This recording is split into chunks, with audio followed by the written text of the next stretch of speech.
দল তারাই শিল্প ধ্বংস করতে চায়। তারা শ্রমিকদের আবেগকে উস্কে দিয়ে রাস্তায় নামায়, মরে শ্রমিকরা, বেনিফিট নিয়ে ঘরে বসে তারা। আবার কিছু মালিক আছেন, তারা চান যে শ্রমিকের শুধু ঘাম নয়, পারলে রক্তটাই নিয়ে নেই। এটা অন্যায়, এটা অন্যায়। শিল্প তারা বাঁচাবে, আপনি তাদেরকে বাঁচতে দিন। আপনি তাদেরকে সম্মান করবেন, তারা সমস্ত শক্তি উজাড় করে আপনাকে সব কিছু বিলাই দেবে। শিল্পের উন্নতি হবে, তাদেরও উন্নতি হবে। আমরা ওই রকম বৈষম্যহীন একটা সমাজ চাই। আমরা এমন একটা সমাজ চাই যেই সমাজে জন্ম নেওয়া প্রতিটি শিশু জন্ম নেওয়ার পর থেকে 4টি অধিকার তাকে তার সরকার দিতে বাধ্য থাকবে। একটি হচ্ছে তার খাওয়ার অধিকার, অর্থাৎ তার খাদ্যের যোগান দিতে হবে। অপুষ্টির কারণে কোনো শিশু মারা যাবে না, বিকলাঙ্গ হবে না। দ্বিতীয়টি হচ্ছে তার আশ্রয়, তার মাথা গুজার একটা ঠাঁই থাকতে হবে। তার সাথে মর্যাদায় মিলে এরকম একটা জায়গা তাকে তৈরি করে দিতে হবে। কারণ নিজের সামর্থ্য থাকে, সরকারের কাছে সে অবশ্যই চাইবে না, কিন্তু যার সামর্থ্য নাই তাকে অবশ্যই আশ্রয়ের ব্যবস্থা করে দিতে হবে। এরপরে এই শিশুটির অধিকার হচ্ছে সে যাতে একটা সুস্থ নাগরিক হিসেবে গড়ে উঠতে পারে, এই জন্য তার জন্য স্বাস্থ্য সেবা নিশ্চিত করতে হবে।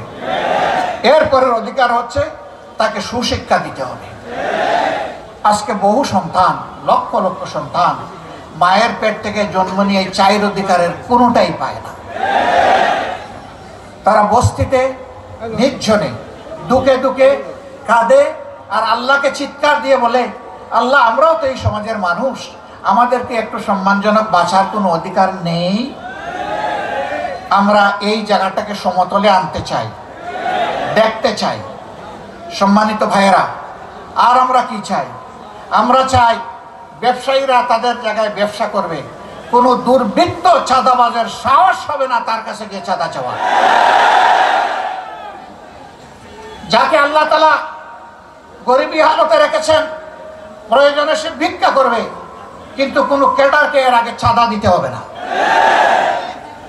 সারাদিন ভিক্ষা করবে শ্রমিক, শ্রম দিবে কর্মচারী, কাজ করবে কর্মকর্তা, কাজ করবে কৃষক, মাঠে ফসল ফলাবে।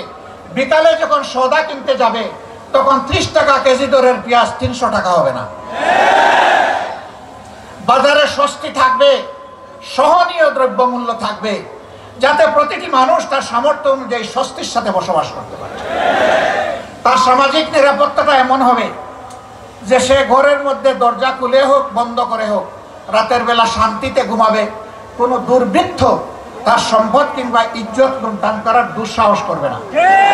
আমরা এমন একটা সমাজ চাই। আমার এমন একটা সমাজ প্রয়োজন যেই সমাজের শিক্ষিত মানুষগুলা কলমের কুচায় কোটি কোটি হাজার কোটি টাকা জাতির কাছ থেকে লুণ্ঠন করবে না। কলম হাতে নিয়ে কলিজা তার থরথর করে কাঁপবে। আল্লাহ আমার হাতে কলম তুলে দিয়েছেন, এই কলমের জায়গায় আমি যদি বেইনসাফি করি, ইয়াউমাত তালাকে, মুলাকাতের দিন, আদালতে আখিরাতে আল্লাহ আমার কাছ থেকে কড়াই গন্ডা হিসাব নেবেন আর আমার জায়গা হবে জাহান্নাম। এই অনুভূতি নিয়ে রাষ্ট্রের, সমাজের প্রত্যেকটি শিক্ষিত কর্মচারী, কর্মকর্তা, ব্যক্তিটি তার দায়িত্ব পালন করবে। আমরা এখন কি দেখি? নির্বাচনের আগে যিনি এমপি ক্যান্ডিডেট তিনি পায়ে ধরে বলেন যে আপনারে আমার বাবার মতো লাগে। যারে পায়ে ধরতেছেন হুঁশ নাই কারে ধরতেছেন, হয়তো তিনি তার ছেলের বয়সী। বলতেছেন যে আপনার বাড়িতে আসি, আপনার সাথে পরে কথা বলবো, আসেন আপনার বাবার কবরটা আগে জিয়ারত করি। এই লোকটা বলতেছে আস্তাগফিরুল্লাহ, আমার বাবা তো এখনো জীবিত আছেন, আপনি কবর পাবেন কোথায়? নির্বাচনের সময় গিয়ে বলে যে আপনারে আমার মায়ের পেটের ভাইয়ের মতো লাগে দেখতে। নির্বাচন চলে গেলে বলে তুমি কে বেটা? শালার বেটা, এখান থেকে পালাও, সরো। এখানে আসছো কেন? কিভাবে আসছো? কে তোমাকে আসতে দিল? ও বাবা, ওর তো এখন জান বাহির হওয়ার উপক্রম। আমরা ওই রকম ভণ্ড রাজনীতিবিদ চাই না। আমরা চাই উমরি শাসন। রাতের বেলা উমরের সবাই ঘুমাবে তার রাজ্যে, তিনি খলিফা, তার ঘুম তিনি জনগণের জন্য আল্লাহর কাছে ওয়াকফ করে দেবেন। রাস্তায় বের হয়ে দেখবেন তার রাজ্যের নাগরিকেরা কে কোন কষ্টে আছে, খুঁজাইয়া বের করে পরের দিন সকালে নিজেই তার সমাধান দিবেন হাতে তুলে। আমরা সেই রকম শাসক চাই। গ্রামের মেম্বার থেকে শুরু করে পার্লামেন্ট মেম্বার পর্যন্ত, অফিসের পিয়ন থেকে শুরু করে বঙ্গভবনের প্রেসিডেন্ট পর্যন্ত আমরা ওই রকম পদাবির ও দায়িত্বশীল শাসক চাই। এই শাসক হলে আপনারা কি মন খারাপ করবেন? এরকম শাসক চাইলে আমরা সবাই চাই, কিন্তু সবাই চায় না। গরম ভাতে বিড়াল বেজার। গরম ভাত হলে মালিকের ভালো লাগে খাইতে, কিন্তু বিড়ালের যে মুখ পুড়ে। যারা মতলববাজ, লুবি, লুটেরা, তারা এটা চাইবে না। বলবে যে তারা কারা? তারা আপনাদের সমাজের লোক। এই সমাজ থেকেই আপনাকে বাছাই করে নিতে হবে। আল্লাহর আসমান থেকে আল্লাহ ফেরেশতা পাঠাইয়া এমপি এবং গ্রামের মেম্বার বানায় দিবেন না। এই মানুষের মধ্য থেকেই আল্লাহ চান যে মানুষের সমাজের শৃঙ্খলা বিধানের জন্য, ন্যায় বিচার কায়েম করার জন্য আল্লাহ কাউকে না কাউকে দায়িত্ব দেবেন।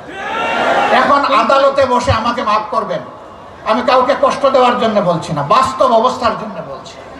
আদালতে বসে একজন বিচারক যদি ঘুষ খান, আদালতে বসে কোনো বিচারক যদি বলে আমি শপথবদ্ধ রাজনীতিবিদ, তাহলে তার কাছে কি ন্যায় বিচার পাওয়া যাবে? যাবে না।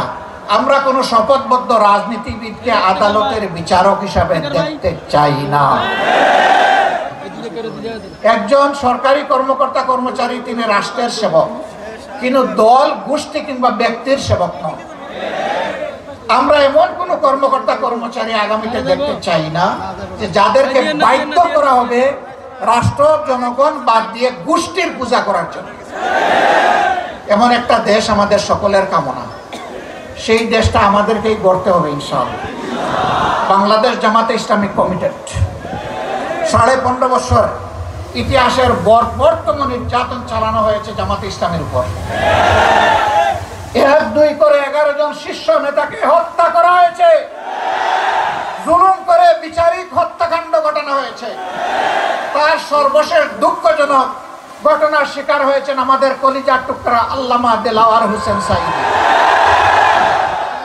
শহীদ আমিরে জামাত মৌলানা মতিউর রহমান নিজামী থেকে শুরু করে অধ্যাপক গোলাম আজম রাহিমাহুল্লাহ থেকে শুরু করে যাদেরকে হত্যা করা হয়েছে, আমরা দেখতে চাই এই জগতে সেই হত্যাকারীদের বিচার হয়েছে।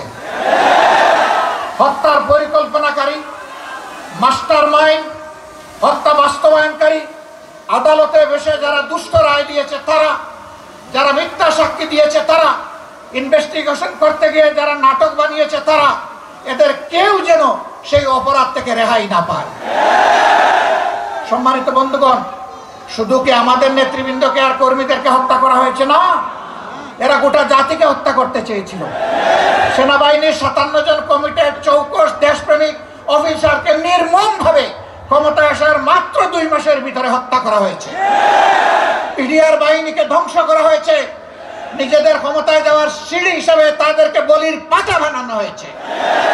এই সবগুলার বিচার চাই। নিরীহ মানুষগুলো যারা জেলে বন্দী আছে তাদের সবার মুক্তি চাই। এটি মাজারুল ইসলাম, তিনি কি দুষ্কার ছিলেন? তার বিরুদ্ধে 1.5 মাইল দূর থেকে অমাবস্যার রাতে তারে নাকি দেখে চিনছে, এটাও সাক্ষী তার বিরুদ্ধে। এইরকম বাজে সাক্ষী, মিথ্যা সাক্ষীর মাধ্যমে বাজে এবং